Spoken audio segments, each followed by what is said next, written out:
کہ ان کی قسمت میں اولاد نہیں ہے. عدل کے پورے تقاضوں پر ان کی قسمت میں اولاد نہیں. وہ ایسے تو نہیں کہ جس کا دل چاہا وہ کہے گا ہم اس کو اولاد دیں گے اس کو نہیں دیں گے. یہ اس کا عدل نہیں. وہ جس کو چاہتا ہے دیتا ہے, جس کو نہیں چاہتا وہ نہیں دیتا. لیکن عدل کے تقاضوں پر ہمارا عقیدہ یہ ہے کہ اگر اللہ نے کسی کو اولاد نہیں دی تو عدل کا اس کا تقاضا یہ ہے کہ میں نے نہیں دی. اس کا مطلب یہ نہیں کہ ہم بھی نہیں دیں گے. ہاں, جملہ تھوڑا سا عجیب سا محسوس ہو سکتا ہے لیکن ذرا غور سے سمجھیے گا. تاریخ کا پورا واقعہ آپ کے سامنے موجود ہے. کیا نبی سے پوچھا میری قسمت میں اولاد ہے؟ نبی نے کہا نہیں. کس بنیاد پر یہ عدل بن گیا کہ اس کی قسمت میں اولاد نہیں؟ کیا گناہ ہے؟ ہم نہیں جانتے اس کا گناہ کیا. اگر گناہ کی بنیاد پر اسے اولاد نہیں مل رہی تو حسین بھی اسے اولاد نہیں دیں گے,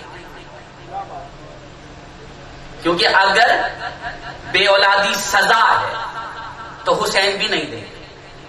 جسے اللہ سزا دے رہا ہے اسے حسین جزا نہیں دیں گے. عدل کا تقاضا.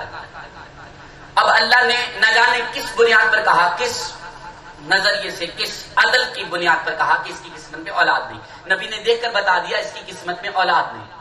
اب وہ چلا. حسین نے کھیلتے کھیلتے دیکھا کہ اس کی آنکھوں میں آنسو. اسے قریب بلا کر کہا کہ ماجرا کیا ہے, رو کیوں رہے؟ حالانکہ حسین جانتے ہیں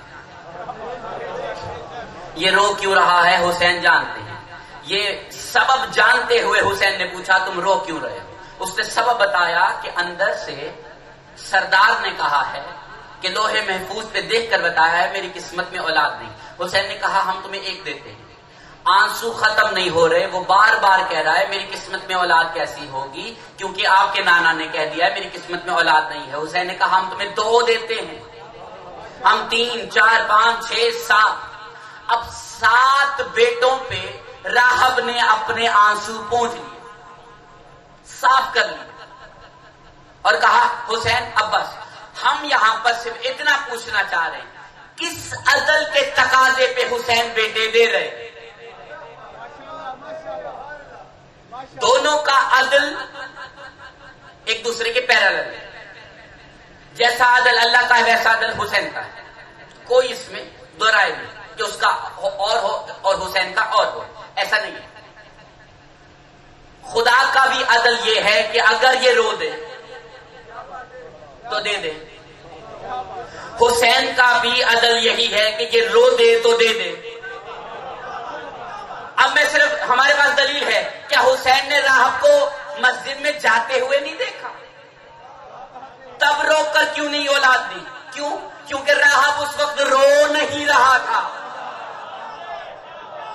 عدل کا تقاضا یہ ہے کہ راہب روئے, سچے دل سے روئے.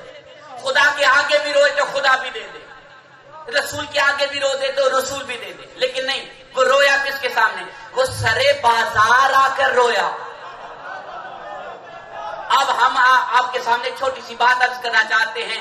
حسین سے کچھ لینا ہونا تو سرے بازار رونا پڑتا ہے. حسین سے کچھ لینا ہو تو سرے بازار رونا پڑتا ہے. اور یہ ضروری نہیں کہ حسین دیکھے, تم رو دو. حسین کا کام ہے دیکھنا, کیونکہ ہم دیکھتے ہیں. اب حسین دیکھیں گے. اب یہ عدل کے تقاضے, ہم پھر یہ سوال کرنا چاہ رہے ہیں, عدل میں ہم آتے ہیں, عدل میں ہم آتے ہیں. اب کیا ہے, قیامت رہ گئی. قیامت میں ہم کہاں ہیں؟ نہیں آتے. آئیے ہم آپ کو دکھاتے ہیں. ذرا غور سے سنیے گا, جہاں جہاں تک آواز پہنچ رہی ہے ذرا غور سے سنیے گا. اشارے میں پچھلی مجلس میں, گزشتہ مجلس میں ہم آپ کو اشارے میں بتا دیں, ہم اس کو تھوڑا سا کھول کے آپ کے سامنے رکھنا چاہ رہے ہیں. قرآن میں کرسی ہے, قرآن میں پرچم ہے. جو اس پرچم کے سائے میں آ جائے بخشش ہو جائے گی.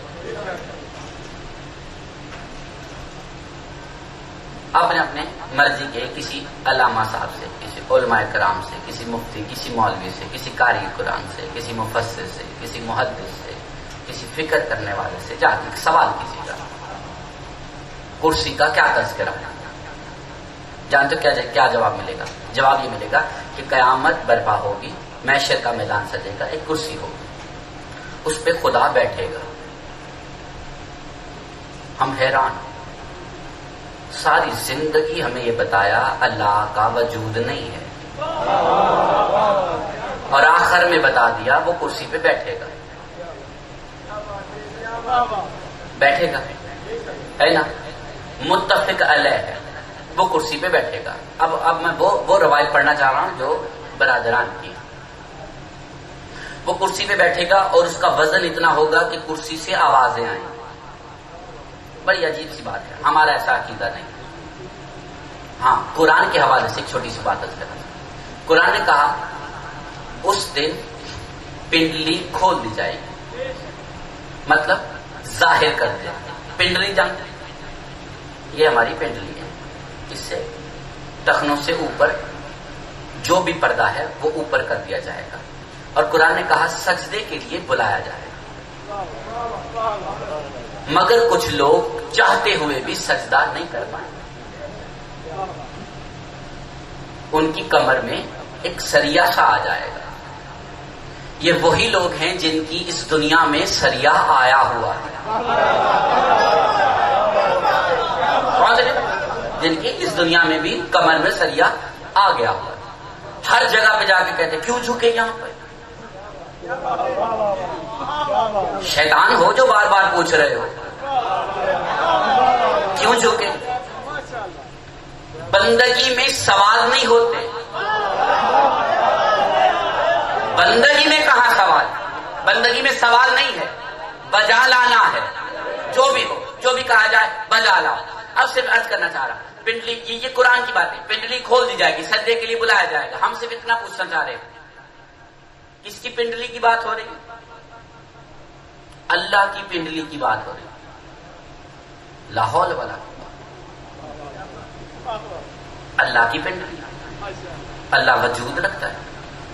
تو جب بھی ہم نے ایک کسی صاحب سے گفتگو کر رہے تھے تو ہم نے پوچھا کہ اللہ کا تو وجود نہیں ہے. تو اس نے بغیر علم کے ایک چھوٹی سی بات کہہ دی. اس نے کہا جانتے ہیں کہ ان اللہ علی کل شیء قدیر، اللہ ہر چیز پہ قدرت رکھتا ہے، بنا لے گا وجود. پہنچ گئی سوال سمجھ گیا؟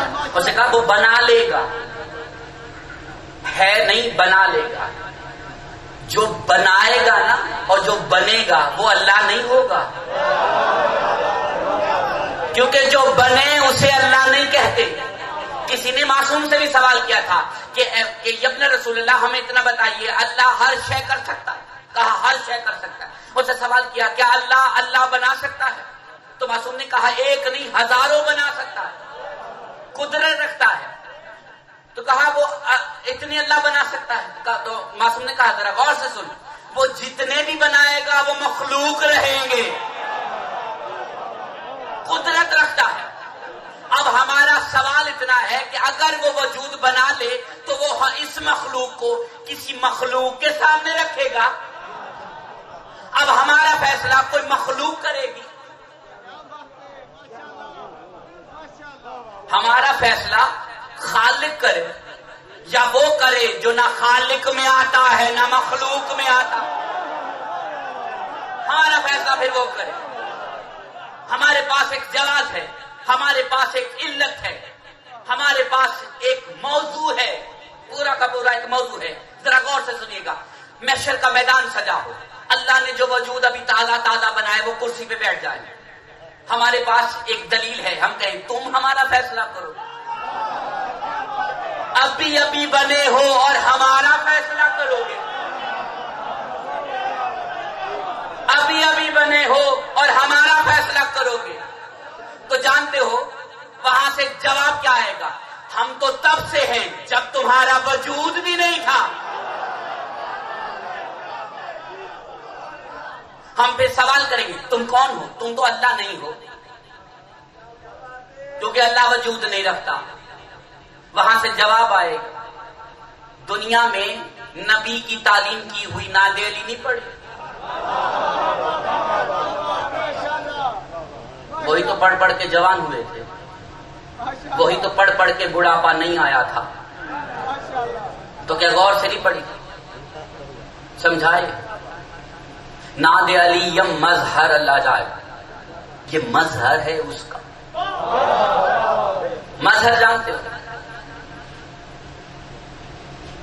نہیں جانتے. ہم تھوڑا سا, بہت سارے جانتے ہیں لیکن جن نہیں جانتے ان کو بتانا چاہ رہے ہیں چھوٹی سی مثال سے, اور یہ 12 بار مثال دے چکا ہوں. آپ کسی کریانہ اسٹور گئے, آپ کی والدہ نے آپ کو بھیجا کے پتہ کر کے آؤ باسمتی چاول کا بھاؤ کیا, اور ذرا اسے کہنا مجھے دکھائے کہ وہ دکھنے میں کیسے. آپ گئے, جا کر کہا ماں ہماری والدہ محترمہ نے ہمیں بھیجا ہے, وہ چاہ رہی ہیں کہ ہمیں بتائیے باسمتی چاول کا بھاؤ کتنا ہے, وہ دیکھنے میں کیسے. اس نے پوری بوری میں ہاتھ ڈالا, تھوڑے سے نکالے, آپ کے ہاتھ پہ رکھ دیا. آپ وہ ہاتھ میں لیے ہوئے گھر میں آئے, آ کر کہا والدہ جیسے یہ ہے نا سارے کے سارے ایسے ہیں, یہ جو چند میں دانے لایا ہوں پوری بوری ایسی ہے. ہم اس کا تھوڑا سا عربی میں ترجمہ کرنا چاہ رہے ہیں. وہ جو تھوڑے سے لائے ہیں وہ کیا ہے؟ وہ ہے مظہر. وہ ہے مظہر, اس جیسا ہے مگر وہ نہیں. غور سے سنیے گا, پکارو اس کو جو غیب میں مدد کرتا ہے, اس کا مظہر بنتا ہے. یہ جو خیبر میں مدد آ رہی ہے نا, یہ جتنی آ رہی ہے پیچھے سارا ایسا ہی ہے. یہ سارا کا سارا وہاں پہ جتنا ہے اتنا ہی ہے. اب صرف میں غور کروانا چاہ رہا ہوں, اللہ مقیم ہے عرش پر,